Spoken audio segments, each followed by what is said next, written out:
Hey! This film is about my sweet mate Marina.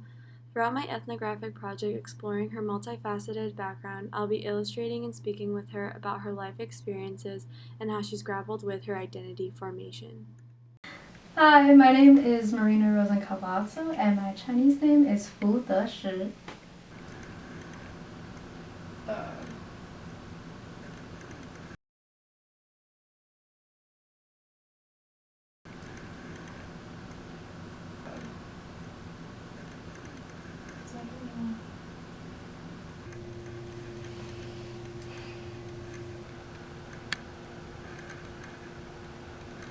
Basically, I think what's interesting about this one, I don't know about other like DNA testing thingies, but like you can get contacted by like people who also do the tests and like are related to you.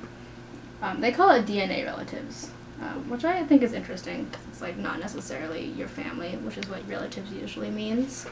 But yeah, which is crazy because I have so many. Like right now, it's like a lot.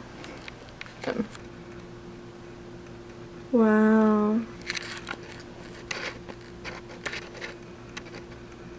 So I usually tell people, well, I'm more Vietnamese than I am what I tell people I am usually, which is actually kind of interesting. That's interesting.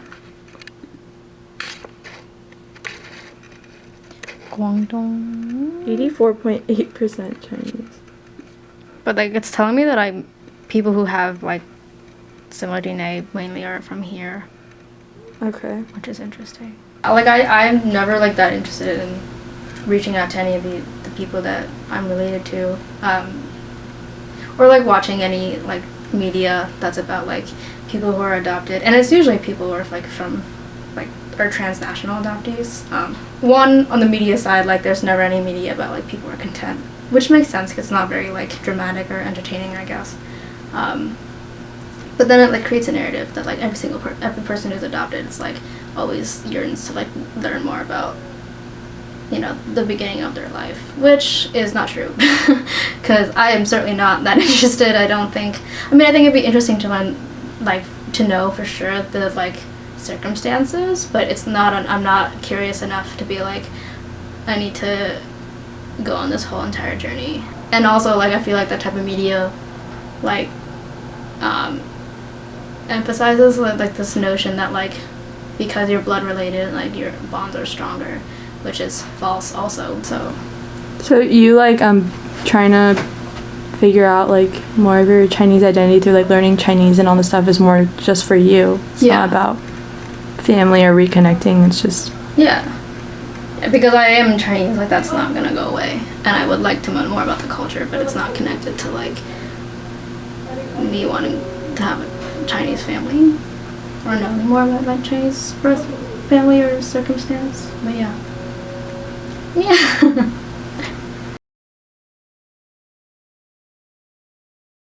Yeah, and so both my parents are white, and I have two moms, so that makes a very interesting family.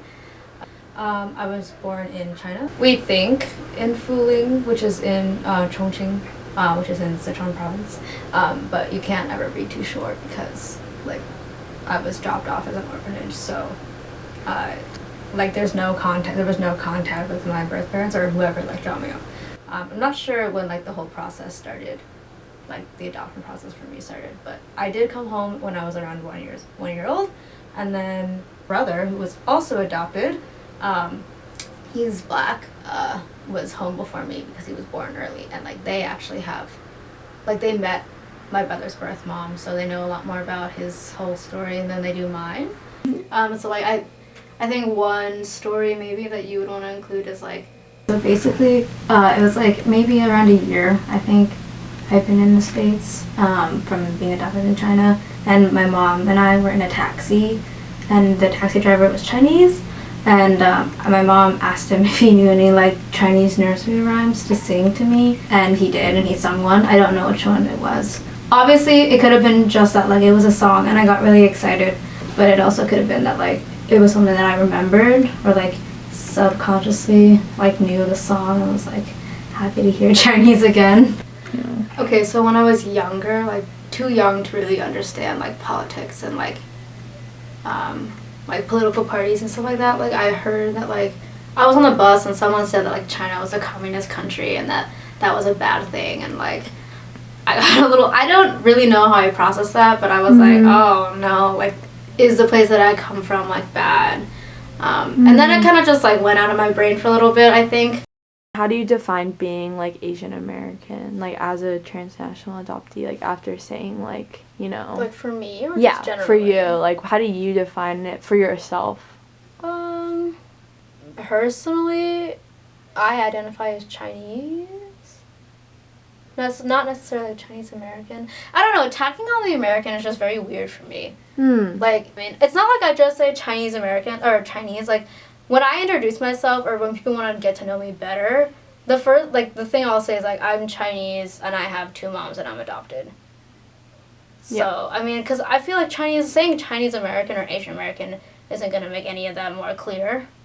So I guess, and I don't know. So because I don't have, like, any Asian relatives, I feel like I don't have that cultural understanding of, like, being able to spread your culture or maintain it. I feel like it just has a lot of, like, cultural implication, and I don't have that.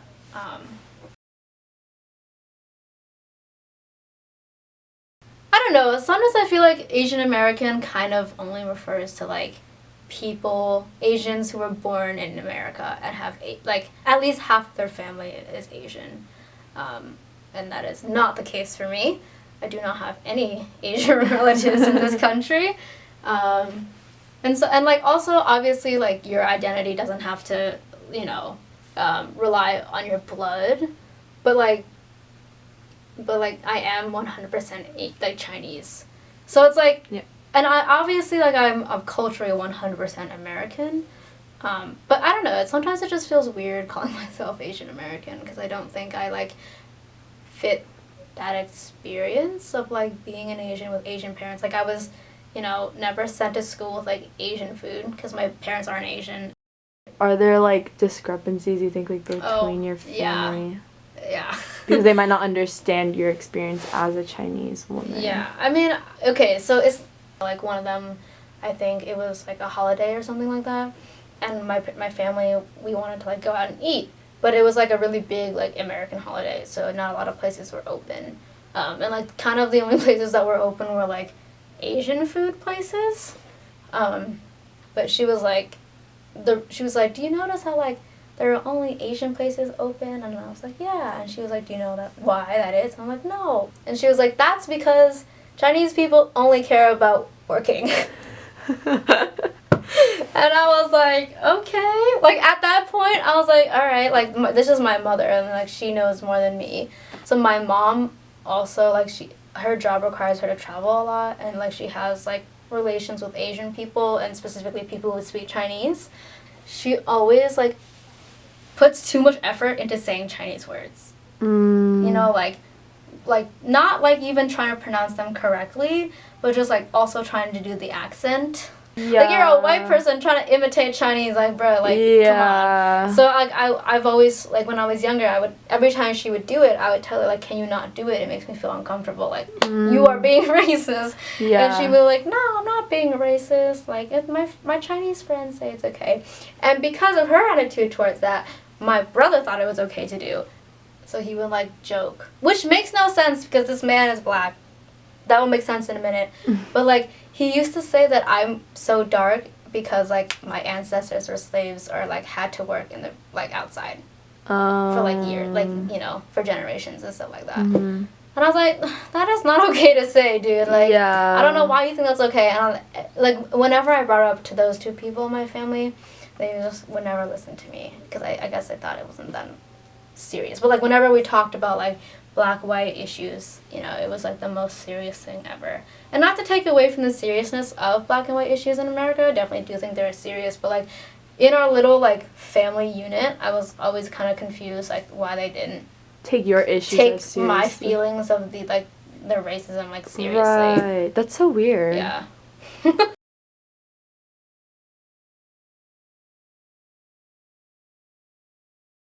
I like the idea of like a structure to my life because like I need like structure to function. I mean, do you think that like your, I guess, gravitation toward the color black gives you some type of structure in your life? Probably. I mean, black has become like part of who I am. Same. Well, I think it's because like I'm making up my own rules. Like when I say structure, like it's structure that's like based on what I think I need for myself. So it's not like I'm not like doing anything for anyone else. It's like mainly just for me. Yeah. Yeah. Do you feel like you like lived your life that way? I'd say so. I think. Yeah. I think like one of the things that people will say about me is like I don't like care about like what other people think. And like that's not true entirely, obviously. Like, but I think like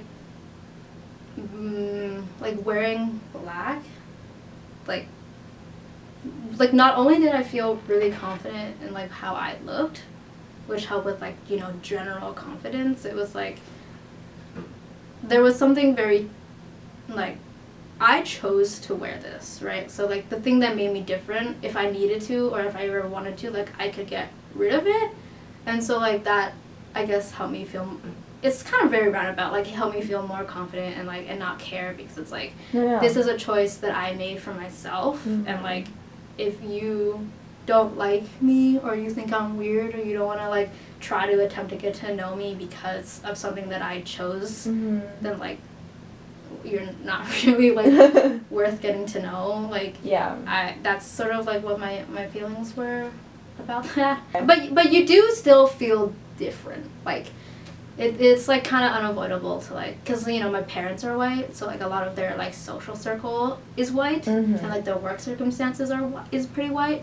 So like, and your school was also? And my school was pretty white, and like I was raised Jewish, so like that community was like 100% white. I think my brother and I, at the time that we like kept going, that we were like kind of engaged in like synagogue and stuff like that, we were like the only people of color in the entire congregation. I mean, there was like definitely like I had to have a period of like finding out who I am, like not as like a member of my family, right? Because I think like I was trying to find who I was, like regardless of like my family, you know? Okay, yeah. I think family is important in a positive sense, you know, if you have a good relationship with your family. Like family is important, but I personally don't think it should like define you or be like the entirety of who you are. But like you're allowed to have, or people are allowed to have good relationships with their parents, but also like recognize like just like the issues that your family has. Just because you have a good relationship doesn't mean your families don't have issues. Like not everything's perfect. Yeah.